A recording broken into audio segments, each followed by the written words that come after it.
The sky was not blue that day. It was red, burning red. Fire rained down from the stars like a storm from hell. People on Earth stood frozen, watching the sky tear open. Ships, huge, dark alien ships, fell from orbit, one after another, crashing into oceans, forests, and cities. Each fall shook the ground like thunder. The war was over. Humanity had won. But nobody was cheering. Too many had died. Too much was lost. In the final days of the war between humans and the alien race called the Valari, Earth's armies pushed deep into enemy space. The Valari were fast, smart, and cruel. But they were not ready for humanity's anger. After decades of silence and hiding, humans struck back. Hard. The battle in the skies above Earth was the last. Hundreds of Valari ships were destroyed. The rest surrendered. Some aliens were killed. Others were taken alive. And among them was her. They brought her down from the ship like cargo. Her hands were locked in glowing cuffs. Her face was calm, cold, silent. She looked almost human, tall, with sharp silver eyes and dark gray skin. A strange tattoo ran across her neck and arms. Her hair was short, jet black, and messy like a soldier's. The soldiers whispered around. Her, that's one of the elite ones. She killed 10 of our men before capture. They say she's not just a soldier. She's something else. No one knew her name. No one asked. They called her spoils of war. In the New World, many alien prisoners were sent to prison camps. But some, those seen as less dangerous, were given as war prizes to humans who had fought bravely. One man, a war veteran named Ethan Cole, was one of them. Ethan had lost his brother in the war. He didn't speak much anymore. He lived alone in a quiet green valley, far from the cities. He didn't ask for a prize. He didn't want one, but the government sent her anyway. She arrived in a small ship with 2 guards.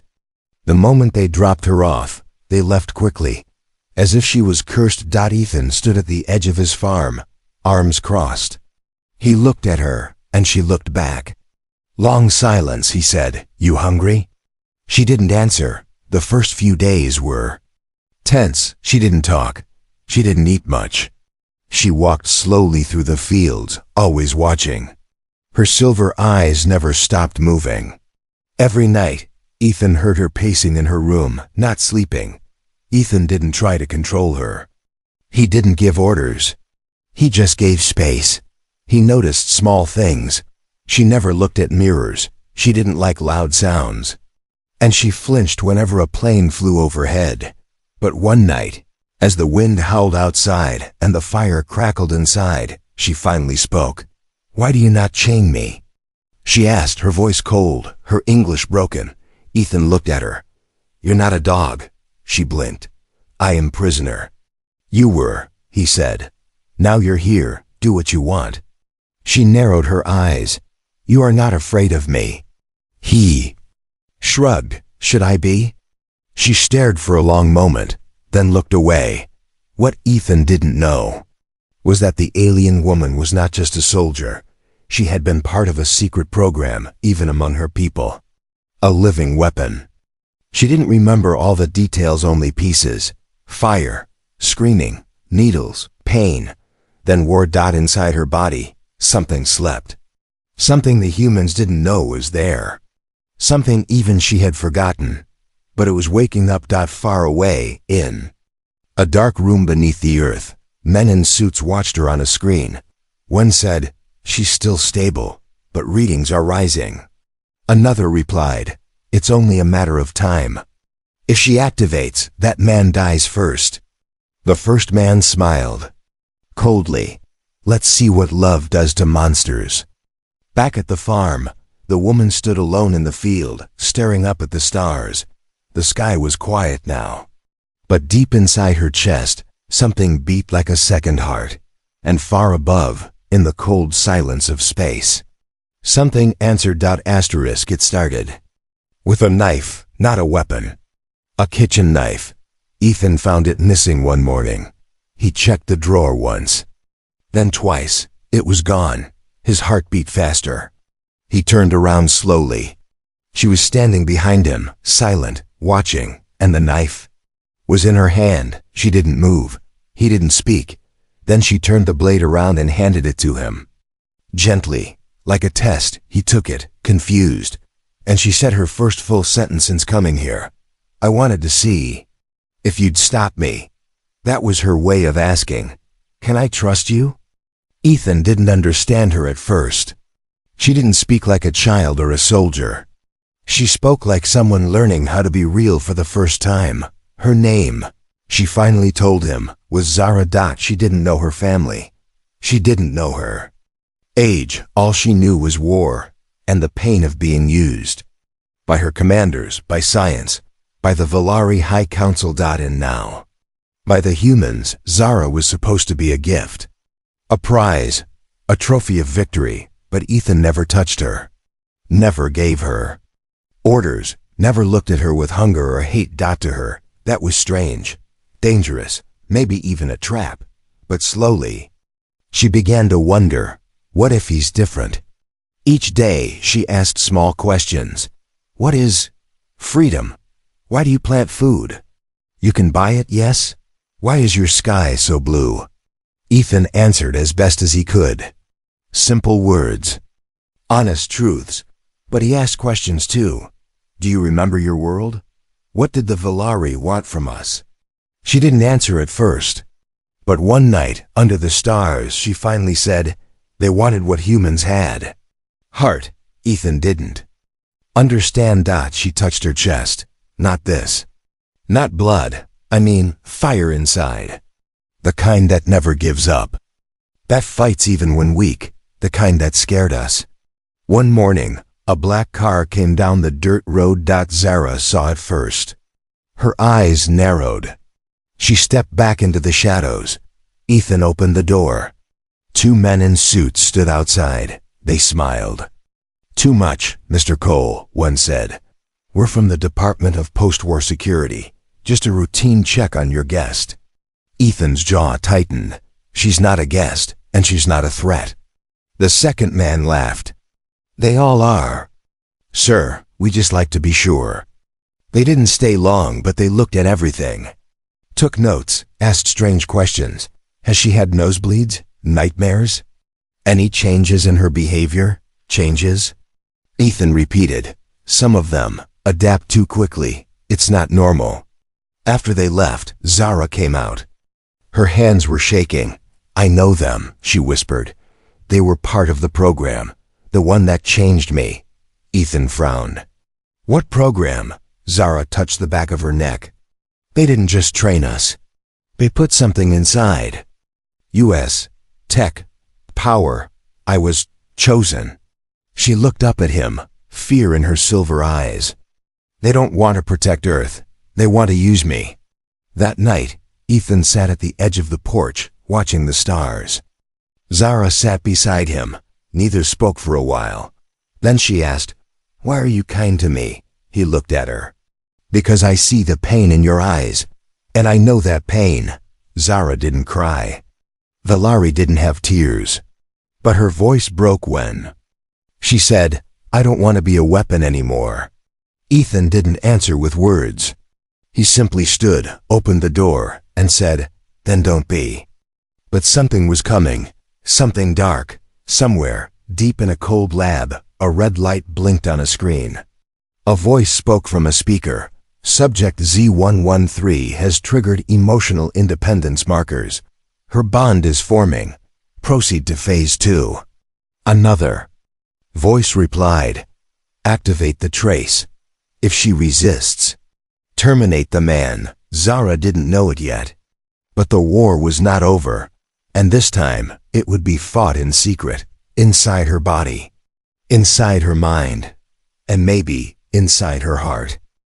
She woke up screaming, but there was no sound. Zara sat up in bed, gasping, her chest rising fast. Her mouth had opened wide, yet not a single scream came out, just silence. The whole room was shaking, not from the outside, but from inside her. It Was the third time that week. She looked at her hands. They were glowing faint blue under the skin. Like light trapped under ice. She whispered, "No, not again."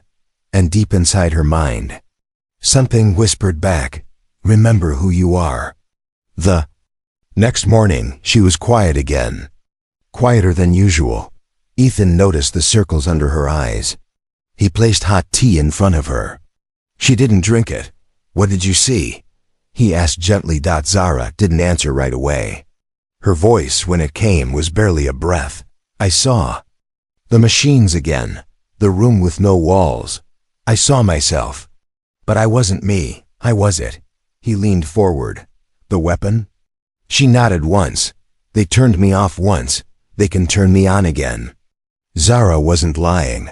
Miles away, in a hidden government bunker, her vitals were glowing red on a secret screen. Dr. Una Wraith, the head of post-war alien research, stared at the data. She looked tired, angry, scared. "She's unstable," she said. A man behind her in uniform replied, "That means she's waking up. That's good." "No," Dr. Wraith snapped. "That's not good. If the core activates, if the neural AI takes over, she won't be Zara anymore. She'll become the Velari's final protocol. And Earth has no defense for that." "Then extract the code now," the man said coldly. "Use the boy to get it." Back at the farm, Ethan started noticing strange things. The birds stopped coming.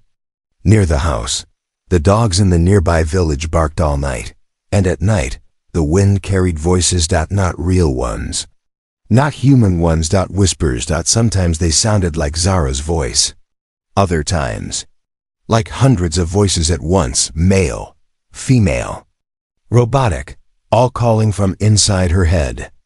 "She is not yours. Return the weapon." The fire must rise again. Zara sat on the ground behind the barn, holding her head. Her breath was fast. Her fingers were shaking. She whispered to herself, "I'm not a machine. I'm not a machine. I'm not a funny flash." A short electric burst pulsed out of her body. All the lights in the house and barn went out. Ethan rushed outside, found her curled up, terrified. "What's happening?" he asked. She looked up at him with glowing silver eyes. "I'm changing." That night, Zara told Ethan the truth. When we lost the war, the Velari had a backup plan. A seed, a living body that could carry their final weapon. They didn't tell me, not until the war was nearly over. Ethan listened closely. They used nanotech, memory locks. My body is like a shell, but inside me, there's an AI, sleeping, watching, and if I fully awaken, she looked into his eyes, I could wipe out your planet in one breath. But Ethan didn't step away. He didn't grab a weapon, he just said, "Then we stop it, together." Zara blinked. "You're not scared?" "I am," he said honestly. "But I'm more scared of what they'll do if they take you." She nodded slowly. "Then we run. Before they come." He paused. "Run where?" she answered. "To the place where I was made. Where it all started." And so they packed quickly. Just a bag each. Food, water, a map. And as they stepped out into the night, Zara turned back one last time. Behind her, the farmhouse lights flickered, and deep in the woods, something moved, a drone, watching, somewhere in a cold control room. A voice said, "Target is mobile. Phase 3 initiated." And beside the screen, a metal pod hissed open. From it stepped a tall, thin figure, eyes black, body silver blue. Another Velari prototype. One that never lost control. And it whispered, "I will bring my sister home." Asterisk, the birds were gone. The valley had always been full of birds singing at sunrise, flying in circles above the fields. But this morning, the sky was empty. Zara stood at the edge of the forest, staring up. "They've sent him," she whispered. Ethan came beside her, holding his pack. "Who?" She didn't blink. "My brother." His name was Kor, another Velari prototype, built for silence, for hunting. Where Zara had been made to hide the weapon, Kor had been made to activate it. And now, he was coming to take her back. They left just before dawn. Ethan's old truck. Couldn't go far. The engine was still fried from Zara's energy burst days ago, so they took to the hills on foot, following an old trail deep into the woods. No drones, no signals, no electronics. Only trees, wind, and the sound of breathing. Every hour, Zara would pause, close her eyes, and listen. Still too close, she would say. Ethan trusted her senses more than the compass.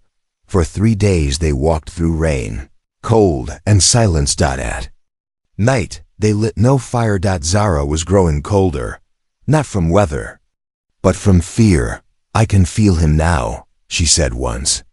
He doesn't think, he doesn't hate, he only follows orders. Ethan put a hand on her shoulder. You're not like him. I was meant to be, she replied, on the 4th night. It happened. They reached the old research site, hidden in the cliffs above a dead river. Rusty gates, broken towers, faded warning signs in both English and alien script. Zara stopped. This is where I was born. Ethan looked around. Looks abandoned. Zara shook her head. It's not. They entered a cracked bunker door. Inside, dark corridors, dead lights, and walls stained with age. Zara moved like she had been here yesterday. Her memory unlocking. Room by room. She found an old terminal. A code appeared in her mind. Her fingers typed faster than thought. The screen flickered, then lit up green. Subject Z113 status. Active Core AI. Semi-dormant backup host detected. Core Unit N. Root options: shutdown, transfer, awaken. Zara stared at it. Her fingers hovered over the choices. I can shut it down here, she whispered. End it all. But what? Ethan asked. She looked at him. If I do, I may not survive. Suddenly, a loud, sharp click echoed in the dark. Ethan spun around, pulling Zara behind him. A shadow stepped from the hall, 7 feet tall, pale blue armor. Black eyes like glass. Korr. He didn't run. He didn't speak. He simply raised his hand, and the entire room shook. Machines sparked. Screens glitched. Zara fell to her knees, clutching her head. Protocol Zeta. Nebulizing. Korr said in a low digital voice. Ethan charged at him, swinging a metal pipe. It bounced off Korr's armor like paper. Korr didn't even flinch. Grabbed Ethan by the neck, lifted him off the ground. Zara screamed. Then boom. A massive shockwave burst from her body. Lights exploded. Walls cracked. Korr was thrown across the room. Zara stood, glowing. Her voice echoed, doubled, like 2 beings speaking at once. I am not yours. I choose my path. She ran to Ethan, helped him up. He was coughing but alive. They ran. Alarms now blared in the bunker. Doors slammed. The ceiling cracked. Korr rose slowly, half his face burning with sparks. He didn't chase. Instead, he spoke into the darkness. She has chosen. The war restarts. Zara and Ethan barely escaped before the tunnel collapsed. Behind them, the bunker was buried in stone. They climbed the cliffs under a red moon. At the top, Zara fell to her knees. I failed. I couldn't shut it down. Ethan knelt beside her. You didn't fail, you resisted. That means you're still you. She looked at him, eyes tired but clear. I need to find the signal tower, she said. There's one last way, I remember now. He asked, what will it do? She stood. It can send a pulse. A warning or a call.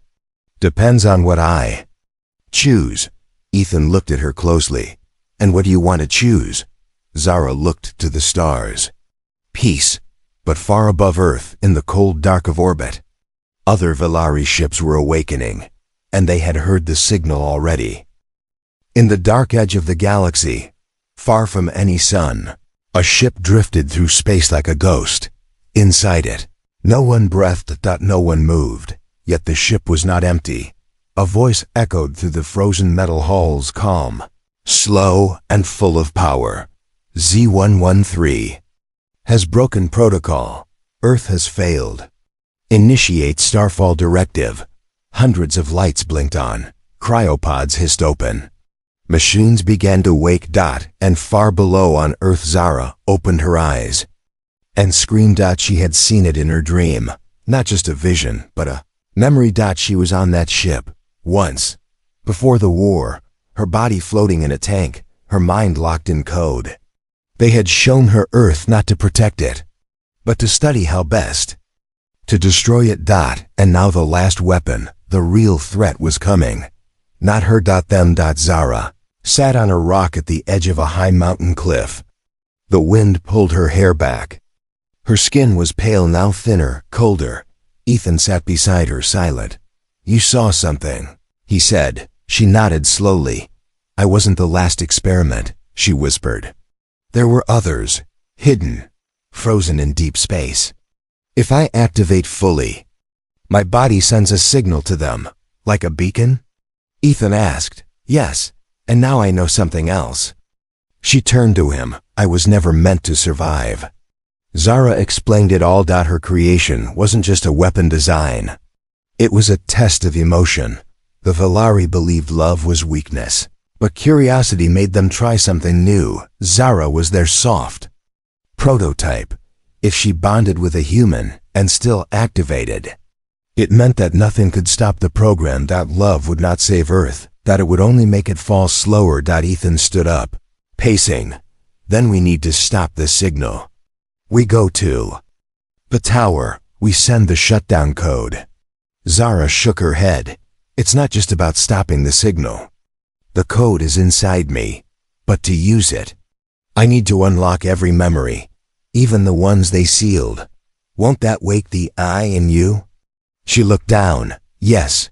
That night in a hidden cave, Zara prepared for the memory unlock. She sat cross-legged, hands resting on stone, eyes closed. Ethan stood watch nearby, nervous, holding her knife, the one she once tested him with.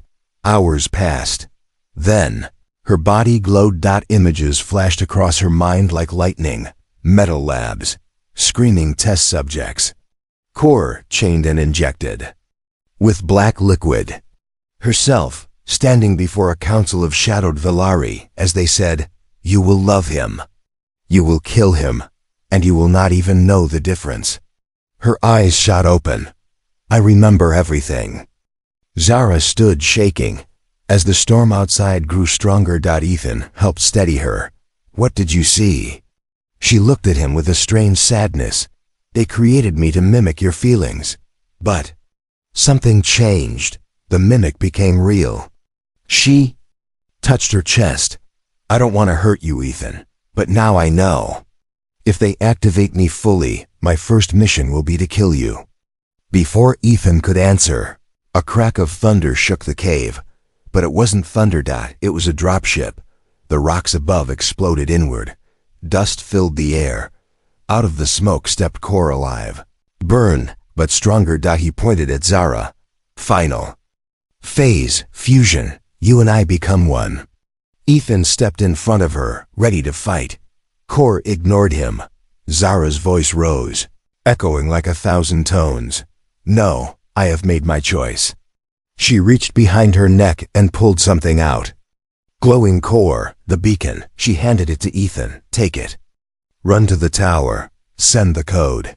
"What about you?" "I'll hold him here." Ethan hesitated. "I won't leave you." She smiled softly. "You already saved me. Now let me save you." Ethan ran into the storm, beacon in hand. Behind him, the cave lit up with light as Zara and Core clashed, AI against AI, flesh against code, and high above, the ghost ship turned toward Earth. Signal detected. Arrival in 6 Earth hours. Begin cleansing. Asterisk. It was quiet in the control tower. Too quiet. Ethan had expected alarms, guards, maybe even soldiers, but the tower on the frozen ridge stood empty. No lights, no voices. Only cold wind and the sound of his boots crunching snow. He held the glowing core in his hand, Zara's beacon. It pulsed faintly, like a slow heartbeat. He stepped inside the tower. Dust. Silence. A broken console blinked in red. This was Earth's last line of communication with deep space. And now it was his only hope to stop the end. Far below, in the cave. Time had become war. Zara stood in a circle of shattered stone. Her skin cracked with blue light. Her voice echoed with power not made for Earth. Kor circled her like a wolf. "You cannot stop the merge," he said.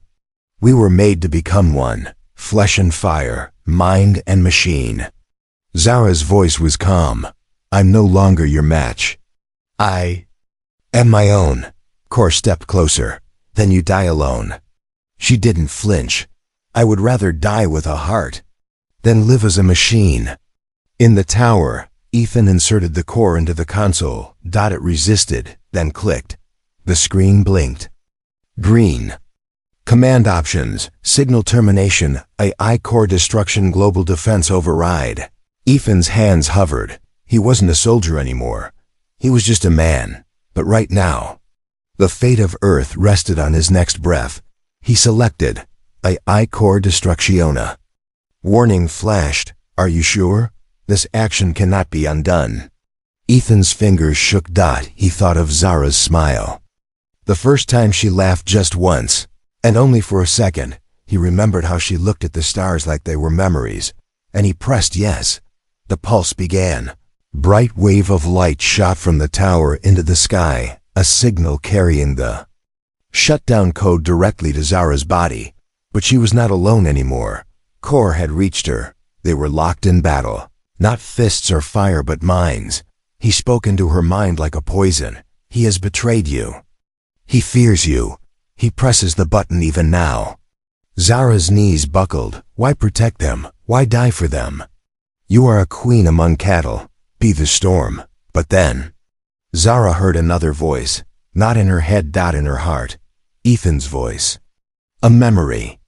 "You're not a machine. You're more. Your choice." She stood up. The pulse reached her. Kor screamed. The light poured into her body like fire, burning the AI, burning the chains, burning the false code that had ruled her for so long. Kor lunged, trying to stop it.